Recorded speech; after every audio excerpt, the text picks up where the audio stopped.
बिस्मिल्लाहिर्रहमानिर्रहीम। Students, last time हमने fate of pyruvate under aerobic conditions को जो है वो डिटेल में देखा था कि किस तरह से जो है वो fate of pyruvate under aerobic conditions जो है वो प्रोसीड होती है, किस तरह एसिटाइल कोएंजाइम ए बनता है। फिर हमने इसमें एटीपी की सिंथेसिस को भी देखा था, एनर्जी प्रोडक्शन को भी देखा था। ठीक है, तो आज हम बात करेंगे fate of pyruvate under an aerobic condition. तो fate of pyruvate under aerobic conditions को समझने से पहले हमें जो है वो चंद एक डेफिनेशंस जो हैं सबसे पहले वो हमें क्लियर करनी चाहिए। तो जब हम बात करते हैं डेफिनेशंस की, तो उनमें सबसे पहले जो डेफिनेशन आती है उसे हम क्या कहते हैं, ऑक्सीडेशन कहते हैं। ठीक है, ऑक्सीडेशन जो है इसके तीन तरह से या कई तरीके से जो है वो डेफिनेशन की जा सकती है। कॉमनली जो है वो हम तीन तरह से इसकी डेफिनेशन करते हैं। First of all, addition of oxygen is known as oxidation.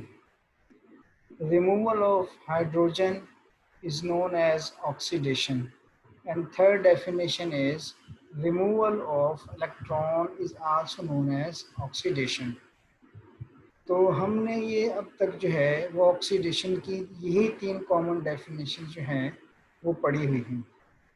आज हम बात करेंगे फोर्थ डेफिनेशन की, और वो है N increase in positive valence.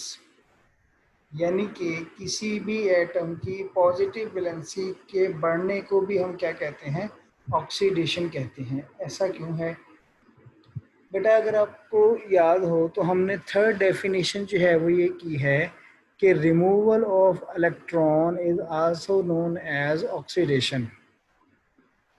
यानी किसी भी एटम से इलेक्ट्रॉन का निकल जाना उस एटम की क्या कहलाता है, ऑक्सीडेशन कहलाता है। ठीक है, तो जब किसी एटम से इलेक्ट्रॉन जो है वो रिमूव हो जाता है तो फिर उसके ऊपर जो है वो कौन सा चार्ज आता है? अंडरस्टूड बात है कि पॉजिटिव है। फॉर एग्जांपल एक न्यूट्रल एटम है, ठीक है, उसमें से एक हमने इलेक्ट्रॉन को निकाल दिया तो उसकी पॉजिटिव वैलेंसी क्या हो गई, बढ़ गई। तो इसी वजह से ऑक्सीडेशन को क्या कहते हैं, N increase in positive valence या वैलेंसी जो है इसे हम क्या कहते हैं, ऑक्सीडेशन कहते हैं। और इसका जो ऑपोजिट होगा, चलिए रिडक्शन के हम पहले तीन कॉमन डेफिनेशन कर लेते हैं। फर्स्ट ऑफ ऑल, ऑक्सीडेशन में हमने कहा था कि addition of oxygen is also known as oxidation, लेकिन रिडक्शन जो है वो इसका ऑपोजिट है। तो यहाँ हम कहेंगे कि removal of oxygen is also known as oxidation. पहली डेफिनेशन है कि removal of oxygen is known as oxidation. Second definition है addition of hydrogen is also known as reduction. Third definition है addition of electron is also known as oxidation. तो fourth definition जो है वो आज हम देखेंगे, an increase in negative valence. यानी किसी भी एटम की नेगेटिव वैलेंसी के बढ़ जाने को क्या कहते हैं, रिडक्शन कहते हैं। ऐसा क्यों है? तो थर्ड डेफिनेशन में हमने ये बात की है कि addition of electron is also known as reduction. तो अगर हमारे पास एक एटम है, न्यूट्रल फॉर्म में एग्जिस्ट कर रहा है, फॉर एग्जांपल हमारे पास फ्लोरीन है, ठीक है, तो वो क्या करता है, जब एक इलेक्ट्रॉन उसमें ऐड हो जाता है, एक इलेक्ट्रॉन को जब वो एक्सेप्ट कर लेता है तो इसका मतलब ये है कि उसमें क्या हो रहा है, नेगेटिव चार्ज बढ़ रहा है, तो उसकी नेगेटिव वैलेंसी क्या हो रही है, बढ़ रही है। तो इसी वजह से हम कहते हैं कि N increase in negative valence, यानी किसी एटम में इलेक्ट्रॉन का आना उसके नेगेटिव चार्ज बढ़ने की जो है वो कैपेसिटी को शो करता है। इसी वजह से हम उसे क्या कहते हैं कि उसकी नेगेटिव वैलेंसी बढ़ गई, और this is also known as reduction.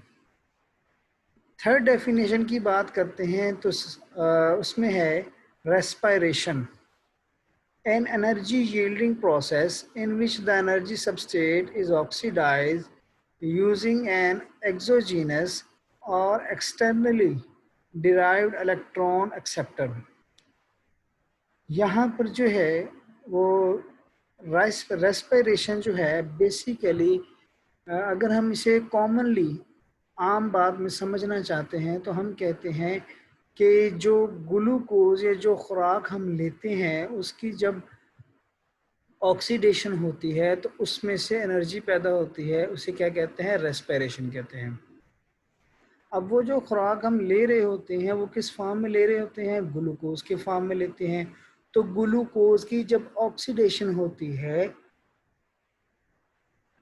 तो जब उसकी ऑक्सीडेशन होती है तो उसमें से क्या होता है, उसमें से एनर्जी यील्डिंग प्रोसेस होता है, एनर्जी यील्ड होती है, यानी एनर्जी जब पैदा होती है तो इसी वजह से हम उसे क्या कहते हैं, रेस्पिरेशन कहते हैं। ठीक हो गया।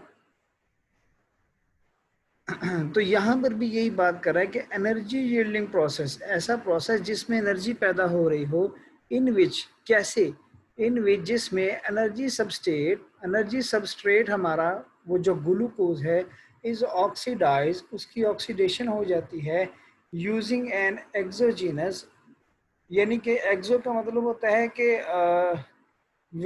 एक्सटर्नल टू द सेल, ठीक है, तो एक्सटर्नल की बात कर रहा है। और एक्सटर्नली ड्राइव्ड इलेक्ट्रॉन एक्सेप्टर, यानी कि बैरूनी जो इलेक्ट्रॉन एक्सेप्टर है वो कहाँ से आता है, बाहर से आता है, यानी कि ऑक्सीजन जो है वो कहाँ से आती है, वो बाहर से आती है, इसी वजह से उसकी जो है वो ऑक्सीडेशन करती है और ये एक्सोजीनस प्रोसेस होता है। ठीक है।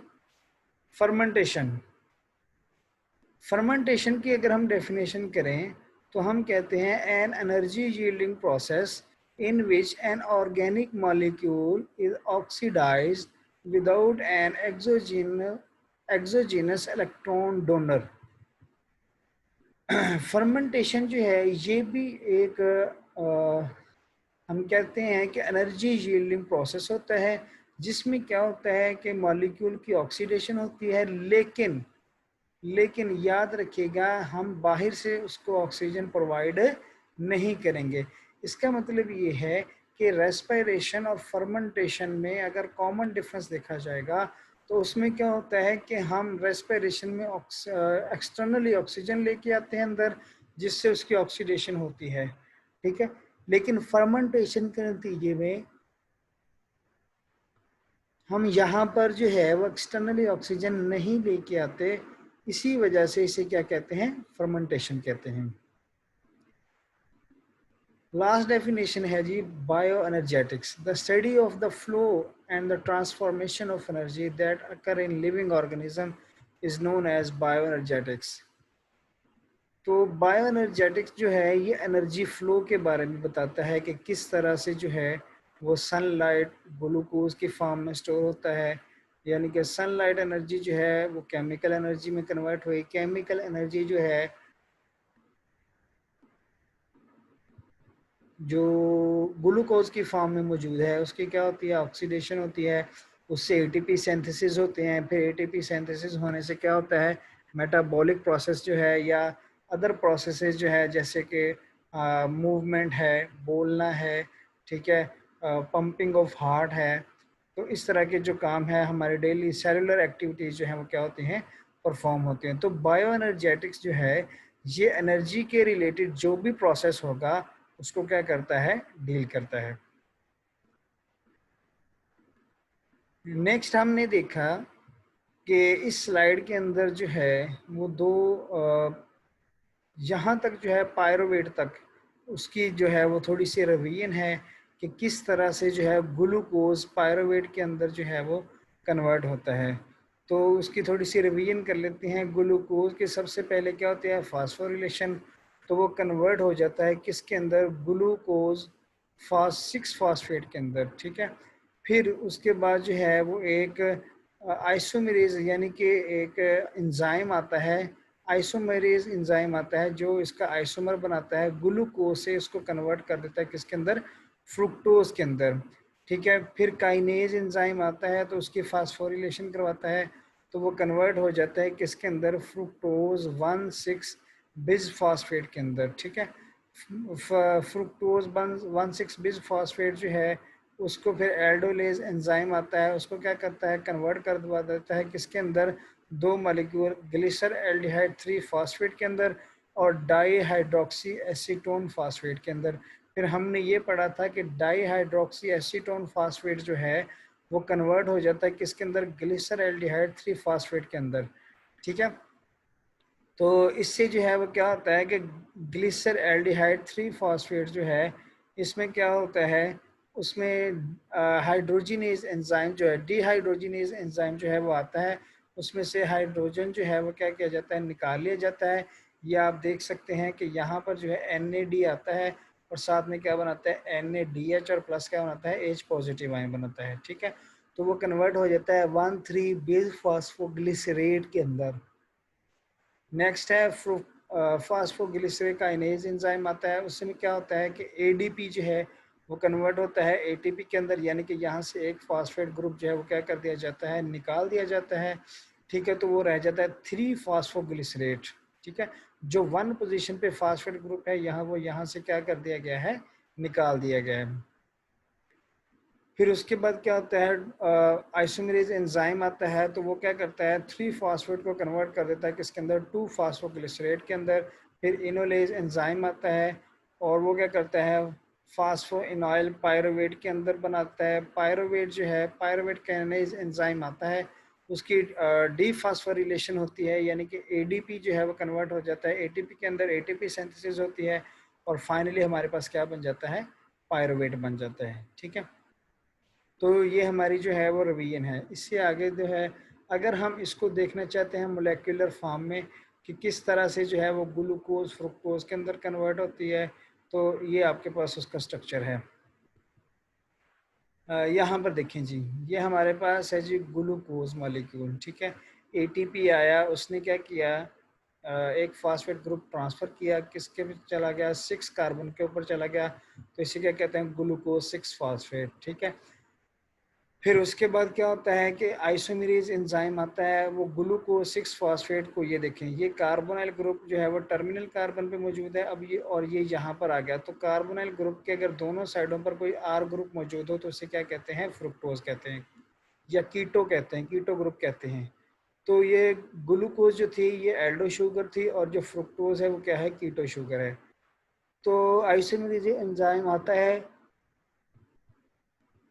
वो एल्डो शुगर को कन्वर्ट कर देता है किसके अंदर, कीटो शुगर के अंदर। फिर उसके बाद क्या होता है, फॉस्फेट ग्रुप जो है हमारे पास यहाँ पर मौजूद है। उसके बाद फिर क्या होता है, ATP जो है वो ADP में कन्वर्ट होता है, फिर फास्फोरिलेशन हो जाती है। अब 2 फास्फेट ग्रुप अटैच हो गए, ये देखिए, एक 1 पोजीशन पे है और एक 6 पोजीशन पे है, तो इसे कहते हैं फ्रुक्टोज 1,6 बिज फॉस्फेट। ठीक हो गया। फिर उसके बाद क्या होता है, ये फ्रुक्टोज 1,6 बिज फॉस्फेट जो है इसकी हाइड्रोलिसिस होती है और ये कन्वर्ट हो जाता है डाई हाइड्रोक्सी एसीटोन फास्फेट के अंदर और ग्लिसर एल्डिहाइड 3 फास्फेट के अंदर।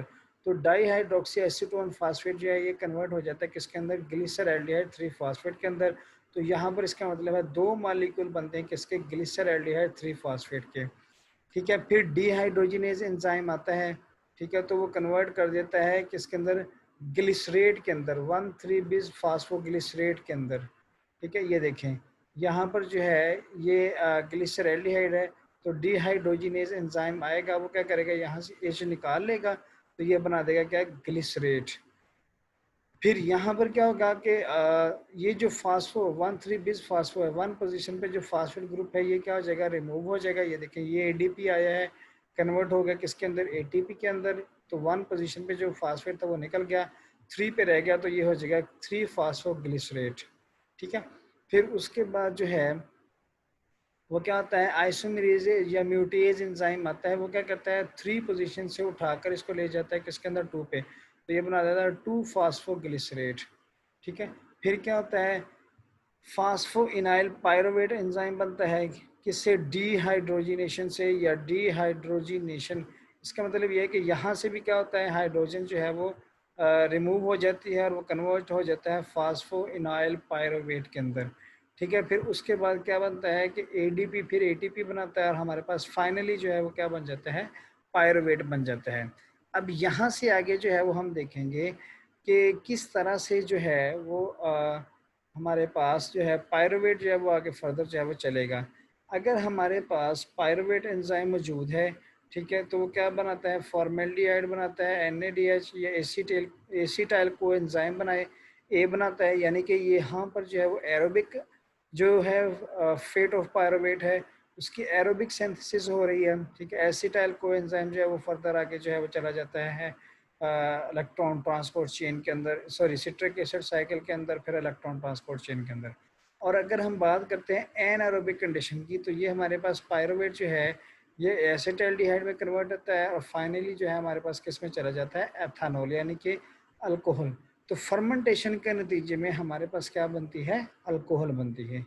ठीक है, उम्मीद है आपको जो है वो इसकी समझ आई होगी। नेक्स्ट हम बात करते हैं, कॉमन समरी देख लेते हैं। ये हमारे पास ग्लूकोज है, इससे ग्लाइकोलिसिस हुई, ग्लाइकोलिसिस के नतीजे में पायरुवेट बना। पायरुवेट से आगे फिर जो है वो दो फेट्स बनती हैं, एक होती है एरोबिक कंडीशंस, ये हमारे पास है जी एरोबिक कंडीशंस या सेलुलर रेस्पिरेशन। इसमें पायरुवेट प्रोसेसिंग होती है, एसिटाइल कोएंजाइम ए बनता है, acetyl coenzyme A citric acid में जाता है, सिट्रिक एसिड साइकिल में जाता है और सिट्रिक एसिड साइकिल से जो है वो किस में चला जाता है, इलेक्ट्रॉन ट्रांसपोर्ट चेन के अंदर। ठीक है, और जब हम बात करते हैं कि यहाँ पर ऑक्सीजन मौजूद नहीं है, ठीक है, एक्सोजीनस ऑक्सीजन जो है या ऑक्सीजीनस जो इलेक्ट्रॉन डोनर है वो यहाँ पर मौजूद नहीं है, इसका मतलब ये है कि ये एनाएरोबिक कंडीशन है, यहाँ पर ऑक्सीजन मौजूद है नहीं होती। तो फेट ऑफ पायरुवेट क्या बनती है, फिर फर्मेंटेशन है, फर्मेंटेशन के नतीजे में क्या हमारे पास बनती है, अल्कोहल बनती है। ठीक है, ये हमारे पास दिखाएगी है ये ग्लूकोज पायरुवेट। पायरुवेट के अंदर क्या होता है, हाइपॉक्सिक और एनाएरोबिक कंडीशंस में क्या बनता है, अल्कोहल बनती है यानी कि एथानॉल बनती है। ठीक है, ये हमारे पास जो है वो एरोबिक कंडीशन है कि एसिटाइल कोएंजाइम ए बना और फर्दर आगे जो है फाइनली इसमें कर चला जाता है कार्बन डाइऑक्साइड और वाटर में। Fate of pyruvate under anaerobic condition के अंदर एक और चीज़ बनती थी और वो क्या थी, लैक्टेट बनता है। Fermentation to ethanol in yeast, तो ये हमारे पास क्या बनती है, फर्मेंटेशन के नतीजे में हमारे पास यीस्ट के अंदर जो है वो क्या बनता है, एथानॉल। और ये जो फर्मेंटेशन होती है इसमें क्या बनता है, lactate in vigorously contracting muscle in erythrocyte in some other cells and in some micro organisms. तो फर्मेंटेशन दो तरह की होती है, एक से हमारे पास एथानॉल बनेगी और दूसरी फर्मेंटेशन से हमारे पास क्या बनता है, लैक्टेट बनता है। ठीक है, तो ये उसकी जो है वो फेटो एरोबिक कंडीशन में क्या होता है, कार्बन डाइऑक्साइड और वाटर बनती है, animal plant and many microbial cell under aerobic conditions में ये चीज़ जो है वो बनाते हैं। एनएरोबिक वर्सेस एरोबिक, तो हम यहाँ पर थोड़ा सा कंपैरिजन देख लेते हैं एरोबिक और एनएरोबिक का। सबसे पहले हम बात करते हैं एनएरोबिक का। तो उसमें क्या होता है, ग्लूकोज होता है, 6 कार्बन कंटेनिंग कंपाउंड होता है, लॉस ऑफ हाइड्रोजन भी होता है, ऑक्सीडेशन भी होती है, पायरुवेट बनता है, पायरुवेट से क्या बनता है, हमारे पास अल्कोहल बनती है और साथ में लैक्टेट बनता है। ये साइटोसोल के अंदर होता है, याद रखिएगा। किसके अंदर होता है बेटा, साइटोसोल। यानी कि पायरुवेट से आगे फर्मेंटेशन होगी तो लैक्टेट बनेगा, ये लैक्टिक एसिड बनेगा और यहाँ पर जो है वो फर्मेंटेशन होती है तो क्या बनती है, अल्कोहल बनती है। अगर हम बात करते हैं एरोबिक कंडीशन की, तो एरोबिक कंडीशन जो है वो किसके अंदर होती है, माइटोकॉन्ड्रिया के अंदर होती है और सिट्रिक एसिड साइकिल और फिर इलेक्ट्रॉन ट्रांसपोर्ट चेन और ये वो। ठीक है, ये सारे प्रोसेस करने के बाद जो है वो फाइनली जो हमारे पास प्रोडक्ट बनती है वो क्या होती है, कार्बन डाइऑक्साइड और प्लस वाटर। ठीक है, तो यहाँ पर जो 34 एटीपी सिंथेसिस होते हैं, कितने जी, 34। लेकिन यहाँ पर जो एटीपी सिंथेसिस होते हैं वो कितने हैं, पायरुवेट से आगे 2 एटीपी जो है वो क्या होते हैं, सिंथेसिस होते हैं। ठीक है, और ग्लूकोज से पायरुवेट जो है वो कितने सिंथेसिस होते हैं, 4। लेकिन 2 एटीपी जो है वो कंज्यूमिंग कंडीशंस के अंदर चले जाते हैं।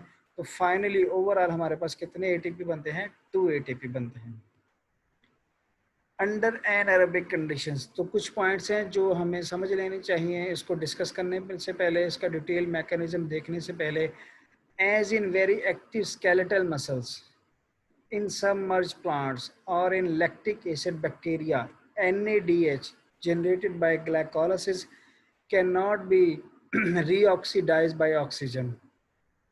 पहली बात तो ये कि जो NADH जनरेट हो जाता है ग्लाइकोलाइसिस के अंदर, उसको जो है वो रीऑक्सीडाइज नहीं किया जा सकता, उसमें से जो है वो फर्दर उसमें ऑक्सीजन ऐड नहीं की जा सकती है, रिमूवल ऑफ हाइड्रोजन नहीं होता.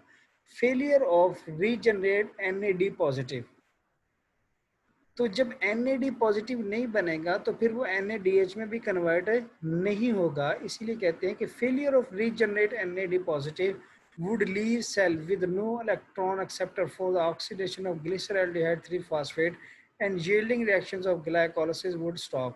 जब हमारे पास NAD पॉजिटिव ही नहीं बना, फॉर एग्जांपल जितने NAD पॉजिटिव थे वो सारे के सारे यूज हो गए और वो कन्वर्ट हो गए किसके अंदर, NADH के अंदर. ठीक है, अब हमारे पास कोई NAD पॉजिटिव नहीं बचा. तो जब NAD पॉजिटिव ही नहीं बचेगा तो यहाँ पर फिर ऑक्सीडेशन, जहाँ पर हम डिहाइड्रोजिनेज एंजाइम लेकर आते हैं, तो ऑक्सीडेशन ऑफ ग्लिसरॉल्डिहाइड 3-फॉस्फेट क्या हो जाएगी, नहीं होगी. क्यों? क्योंकि NAD पॉजिटिव जो है वो वहाँ से क्या करता है, हाइड्रोजन निकालता है. तो जब हाइड्रोजन निकालने वाला ही नहीं है तो उसकी ऑक्सीडेशन करवाने वाला ही नहीं है, तो उसकी ऑक्सीडेशन जो है वो नहीं होगी. जब उसकी ऑक्सीडेशन नहीं होगी तो ग्लाइकोलाइसिस प्रोसेस जो है वो कंप्लीट नहीं हो सकेगा, और हम फाइनली कहते हैं कि ग्लाइकोलाइसिस प्रोसेस जो है वो क्या हो जाता है, स्टॉप हो जाता है. So NAD positive must therefore be regenerated by some other reactions. तो इसीलिए हम कहते हैं कि NAD जो है उसको जनरेट होना चाहिए ताकि ये फर्दर ग्लाइकोलाइसिस में पार्टिसिपेट करे और NADH बनाता जाए और साथ में ATP सिंथेसिस करता चला जाए. उसके बाद है जी third point, the earliest cells to arise during evolution lived in an atmosphere almost devoid of oxygen and had to develop strategies of carrying out glycolysis under anaerobic condition. अब question ये उठाया जाता है कि जो पहले जो हमारे पास लिविंग ऑर्गेनिजम्स थे उनमें फिर चूंकि वो हमारे पास ऑटोट्रॉफ नहीं थे, वो हेटेरोट्रॉफ थे. ठीक है, तो वो क्या करते थे कि जो ग्लाइकोलाइसिस प्रोसेस होता था फिर उसको परफॉर्म करने के लिए क्या करते थे, तो तब जो ग्लाइकोलाइसिस होती थी फिर वो अंडर एनारोबिक कंडीशंस के अंदर होती थी. ठीक है, अंडर एनारोबिक कंडीशंस के अंदर, या फिर हम देखते हैं कि हाइड्रोजन सल्फाइड के थ्रू भी जो है वो स्टार्टिंग में होती रही है, फिर उसके बाद जब ऑक्सीजन जो है वो ग्लाइकोलाइसिस के नतीजे में बनती गई. ठीक है, और फाइनली जो है वो जब अब इतनी ओजोन लेयर बन गई फिर ऑक्सीजन आ गई, ऑक्सीजन के आने से जो हाइड्रोजन सल्फाइड है वो रिप्लेस हो गया विद वाटर के साथ. ठीक है, चूँकि ऑक्सीजन हमारे पास बन गई थी. तो इसी वजह से हम कहते हैं कि जब ऑक्सीजन शुरू में मौजूद नहीं थी तो ग्लाइकोलाइसिस जो हुआ करती थी वो अंडर एनारोबिक कंडीशंस हुआ करती थी. Most modern organism have retained the ability to continually regenerate NAD positive during anaerobic glycolysis by transferring the electron from NADH to form a reduced end product such as lactate or ethanol. तो यहाँ पर वो कहता है कि जो most modern organisms है ना, जो इस वक्त की बात कर रहा है ये, कि इसमें क्या होता है कि इसमें दोनों मैकेनिज्म चल रहे होते हैं साथ साथ, एरोबिक कंडीशन भी चल रही है और एनारोबिक कंडीशन भी है. तो एनारोबिक कंडीशन अगर स्टॉप हो जाए तो NAD पॉजिटिव बनना स्टॉप हो जाएंगे, और जब NAD पॉजिटिव बनना स्टॉप हो जाएंगे तो इसका मतलब ये है कि फर्दर NADH नहीं बनेगा. जब NADH नहीं बनेगा तो ऑक्सीडेशन जो है वो ग्लिसर एल्डिहाइड 3-फॉस्फेट की जो ऑक्सीडेशन हो रही होती है वो क्या हो जाएगी, स्टॉप हो जाएगी. और फाइनली जो ग्लाइकोलाइसिस है जो एरोबिक कंडीशंस के भी अंदर हो रही है वो भी क्या हो जाएगी, स्टॉप हो जाएगी. तो यहाँ पर वो कह रहा है कि most modern organism have retained the ability, उसके अंदर ये सलाहियत होती है टू कंटिन्यूअली रीजनरेट, कि वो कंटिन्यूसली क्या करे, पैदा करता रहे क्या चीज़, NAD positive during anaerobic glycolysis. Anaerobic glycolysis में यानी कि वो ग्लाइकोलाइसिस जो ऑक्सीजन के बगैर होती है, और इसे क्या कहते हैं, फर्मेंटेशन कहते हैं. By transferring electron from NADH to form a reduced end product such as lactate और एथेनॉल. तो वो क्या करता है, इलेक्ट्रॉन ट्रांसफर करता है किसको, लैक्टेट को और एथेनॉल को, जो कि हमारे पास फर्मेंटेशन की क्या होती हैं, फाइनल प्रोडक्ट्स होती हैं. ठीक है बेटा. उम्मीद है आज का लेक्चर जो है वो आपको समझ आया होगा। इंशाल्लाह नेक्स्ट लेक्चर में हम इसका डिटेल मैकेनिज्म देखेंगे कि फर्मेंटेशन कैसे होती है, लैक्टेट कैसे बनता है और एथेनॉल जो है वो कैसे बनता है। अल्लाह हाफिज़।